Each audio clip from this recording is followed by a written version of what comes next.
በስመ አብ ወወልድ ወመንፈስ ቅዱስ አሐዱ አምላክ አሜን።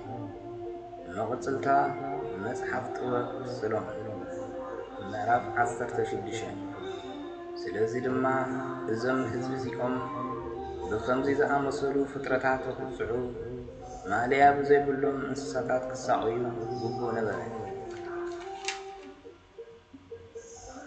ወጎይታ ንስኻ ግና ንህዝብኻ በዚ መንገዲ እዚ ኣይቀጽዓኻዮም እኳ ደኣ ብሕያውነት ዋስኻዮም ክበልዑውን ብርኒ ጎቦታትን ሰደድካሎም እወ ካብ ጢሜቶም ዝዕንገሉሉ ሳሕቲ ዝርከብ ጥዑም መዓዛ ዘለዎ መግቢ ሃብካዮም። ንስኻ እዚ ኩሉ ዝገበርካ እቶም መምለኽቲ ጣዖት ጠምዮም መግቢ ደልዮም ኣብ ዝነበሩሉ ግዜ ነቶም ፍንፉናት እንስሳታት ናብኣቶም ስለ ዝሰደድካሎም ክበልዑ ኣይከኣሉ። ህዝብኻ ግና ንሓፂር ግዜ እኳ ብጥሜት እንተተሳቀዩ ብድሕሪኡ ጥዑም መግቢ በልዑ።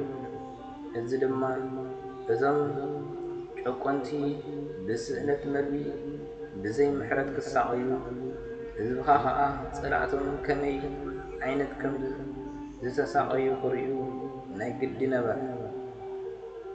ንህዝብኻ ክፉኣትን መርዛማትን ኣትማንን ይነኽስዎምን ብሕንዞም ይቐትልዎምን ኣብ ዝነበሩሉ ግዜ እኳ ንህዝብኻ ከጥፍእዎም ተቖጢዕኻ ንነዊሕ ግዜ ስቕ ኣይበልካን።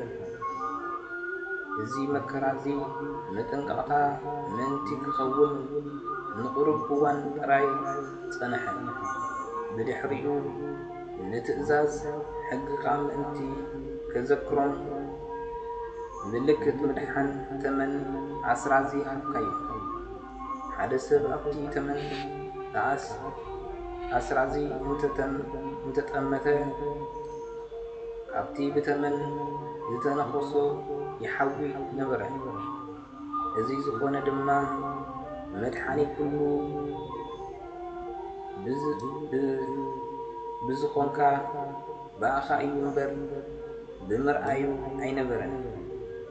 እዚ ብምግባርካ ድማ ካብ ኩሉ ክፍኣት እትብጆ ንስኻ በይንኻ ምዃንካ ንጸላእትና ኣእመንካዮ። ጸላእትና ደንበጣን ብፅንጽያን እናተነኸሱ ሞቱ። ንዓኣቶም ዝኸውን ፈውሲ ከዓ ኣይተረኽበን። ከመይ ንሳቶም ብኸምዚ ዝበሉ ፍጥረታት ክቕጽዑ ይግብኦም ነበረ። ንህዝብኻ ግና ምሕረትካ ይሕግዞምን የሕውዮምን ብምንባሩ መርዛማት ኣትማን እኳ ኣይሰዓርዎምን።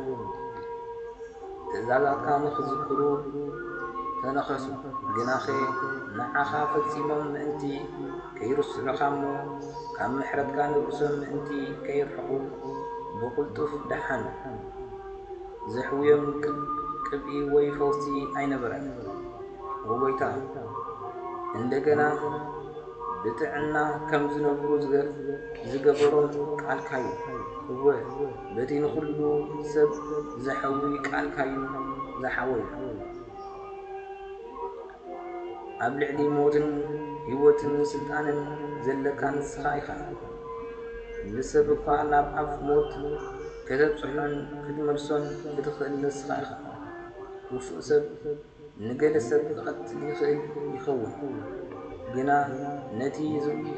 ነቲ ዝሞተ ሰብ ክመልሶ ወይ ነታ ኣብ ኢዱ ምውታድ ዝተኣስረት ነፍሲ ናጻ ኸውፅኣ ኣይክእልን እዩ። ንግብፂ ብርቱዕ ማዕበል ከም ዝደምሰሳ ካብ ኢድ ክመልቕ ዝኽእል ሓደ እኳ የልወን።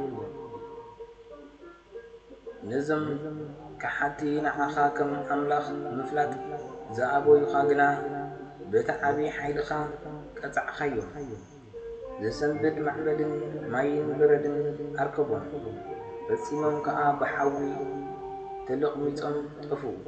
እቲ ኣዝዩ ዘደንቕ ነገር ከዓ እቲ ብባህሪኡ ንሓዊ ዘጥፍእ ማይ በኃይል ሓዊ ከም ዕጹብ ምንዳዱ ስነ ፍጥረት ድማ ነቶም ቅዱሳት ብምልኡ ሓይሊ ክከራኸረሎም ረኣይን እዩ። ሓደ እዋን እቲ ነበልባል ሓዊ ነቶም ካብ እግዚኣብሔር ዝረሓቑ ንኸጥፍኡ ዝተላእኹ ፍጥረታት ንኸየጥፍእ ተቐይዱ ነበረ። እዚ ከዓ እዞም ህዝቢ እዚኦም ነዚ ሪኦም ፍርድኻ እግሪ እግሮም ይስዕቦም ከም ዘሎ ምእንቲ ክፈልጡ እዩ። ኣብ ካልእ ግዜ ግና ብማይ ተኸቢቡ ከሎ ቅድሚኡ ከምኡ ኮይኑ ነዲዱ ዘይፈልጥ ነቲ ነበልባል ሓዊ ብርቱዕ ነደደ። ነቲ ኣብ ምድሪ እቶም ክፉኣት ሰባት ዝነበረ እኽሊ ድማ ኣጥፍዎ። እስራኤላውያን ዝበልዕዎ ማና ከም ዝረኸቡ እዚ ጥፍኣት እዚ ግና ንህዝብኻ ኣይተንከፎምን። ብምሳይኡ እንጌራ መላእኽቲ ሃብካዮም ብዘይ ድኻም ክበልዕዎ ዝበሰለ እንጀራ ካብ ሰማይ ሰደድካሎም።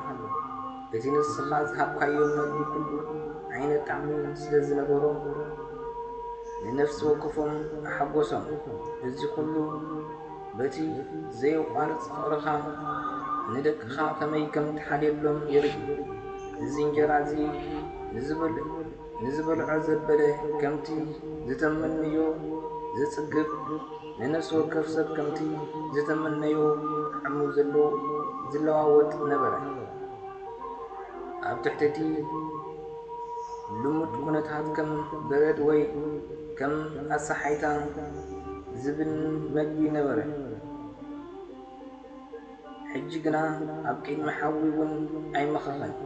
እዚ ከዓ እቲ ብርቱዕ ዝናብን በረድን ክወርድ ከሎ ንእኽሊ ጸላእቶም ዘጥፍእ ዝነበረ ሓዊ ምንዳድ ከም ዘቋረጸ ህዎ እቶም ቁኑዓት ህዝብኻ ዝበልዕዎ ምእንቲ ክረኽቡ ምንዳድ ከም ዘቋረጸ ንህዝብኻ ምእንቲ ክትምህሮም ነበረ። ንኹሉ ፍጥረታት ንስኻ ገበርካዮ።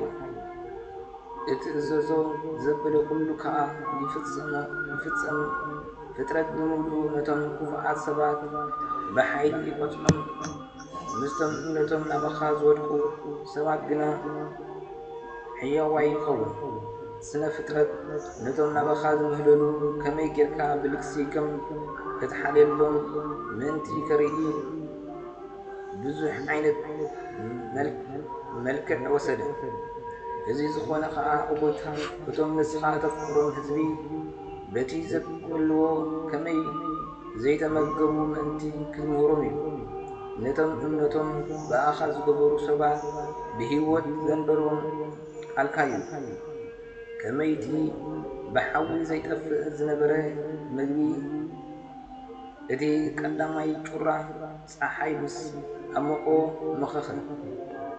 እዚ ድማ ንሕና ፀሓይ ቅድሚ ምብራቕ ክነመስግነካ ቅድሚ ምዕራባ ከዓ ናባኻ ንምህለል ከም ዝግባአና ምእንቲ ክምህረና እዩ።